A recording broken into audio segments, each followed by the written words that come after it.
హరి ఓం శ్రీమాత్రే నమ. లలితా సహస్రనామ పారాయణలో భాగంగా ఈరోజు అమ్మవారి నామం 798వ నామం, 4 అక్షరాల నామం కావ్యకళ. ఈ నామంతో అమ్మవారికి నమస్కారం చేసుకున్నప్పుడు ఓం కావ్యకళాయై నమః అని చెప్పుకోవాలి. సమస్త కళలకు, సమస్త నాటకాది కావ్యకళలకు కూడా స్వరూపిణి అయినటువంటి తల్లిగా దీన్ని మనం స్థూలార్థంగా మనం చెప్పుకోగలిగితే, అసలు కావ్యం అనే కళ ఆవిడ రూపం అనిపిస్తూ ఉంటుంది. ఆవిడ కావ్యకళ. కావ్యాలన్నిటికీ కూడా పుష్టి లక్షణం అమ్మవారి వల్లే వచ్చింది. అమ్మ అనుగ్రహం లేకపోతే కవిత్వం రాదు. ఇక్కడ విద్యాధి దేవతనే కావ్యకళ అని చెప్పి చెప్తున్నారు. కపర్ధిని, కళామాల, కామధుక్కామరూపిణి, కళానిధి కావ్యకళ, రసజ్ఞ రససేవధి. శారదాదేవిని ధ్యానం చేస్తూ జటాజూటం ధరించినటువంటి తల్లిగా వర్ణించింది శాస్త్రం.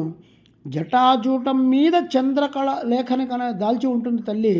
ఆవిడ అన్ని కళలకు నిధి, అందుకే ఆవిడ కళానిధి. ఆవిడే కావ్యకళ. ఆవిడ అనుగ్రహం ఉంటేనే కవిత్వం వస్తుంది.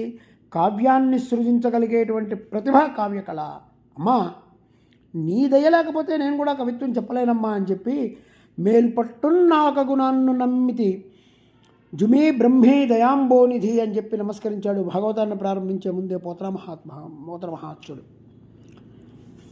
మహత్వ కవిత్వ పటుత్వ సంపదలు అమ్మలగన్న అమ్మే ఇవ్వాలి. అమ్మలగన్న ఎమ్మ ముగురమ్మల మౌలపుటమ్మ చాలా పెద్దమ్మ సురారుల ఎమ్మ కడుపారడి బుచ్చిన ఎమ్మ తన్ను లోనమ్మిన వేల్పుటమ్మల మనమ్మల నుండి అమ్మ దుర్గమాయమ్మ కృపాబ్దీచిత మహత్వ కవిత్వ పటుత్వ సంపదలు అమ్మలగన్న అమ్మ అయినటువంటి అమ్మే ఈ మహత్వాన్ని, కవిత్వాన్ని, పటుత్వాన్ని ఇచ్చేటువంటి తల్లి.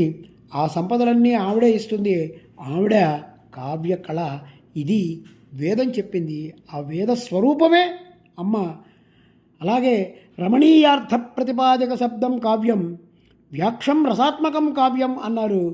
ఏ వ్యాఖ్యం వింటే మనం కనుక మన మనసు రసానుభూతికి పొంది ఆ వాక్యానికి కావ్యం అని పేరు. రసమయమైనటువంటి శక్తిగా ఉన్నటువంటి తల్లి కావ్యకళని చెప్తే ఆస్వాదించే గుణం ఉండాలి. రసజ్ఞత కూడా అమ్మవారే. అట్లాంటి తల్లి కళాస్వరూపిణి అయినటువంటి కావ్యకళ అమ్మ. ఆ అమ్మకి నమస్కరించుకుంటూ ఓం ఐం హ్రీం శ్రీం కావ్యకళాయై నమః, ఓం శ్రీమాత్రే నమః, ఓం శ్రీ మహారాజ్ఞే నమః, శ్రీమత్సింహాసనేశ్వరి.